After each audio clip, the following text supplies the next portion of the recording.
السلام عليكم ورحمة الله وبركاته. سودو هذا 10 كني كوباد ahaa siyaabaha ugu fudud ee kombiyuutarka loo cilad saaro ama siyaabaha ugu fudud ee kombiyuutarka xawaarihiisa loo siyaadiyo.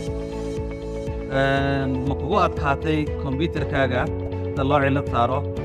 Ma kugu adkaatay kombiyuutarkaaga haddii cilad ku jirto cilada sida loogu hagaajiyo? kombiyuutarkaagu ma cuslaaday oo fayl markaad furto ma wareegaya in badan oo ma garan waayeysa ciladan meel ay kaga jirto?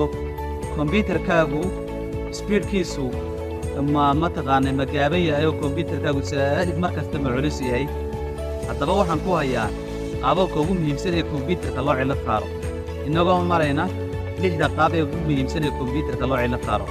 waa ilaa 8 qaab baa la yidhaahdaa. waxaan eegi doonaa kolkaa ilaa 8 waan marin doonaa, laakiin inagu waxaan u dan leenahay sida kombiyuutarkeenna xawaarihiisu speedkiisu saa'id faster u noqdo hadduu ilaahay dhaafo.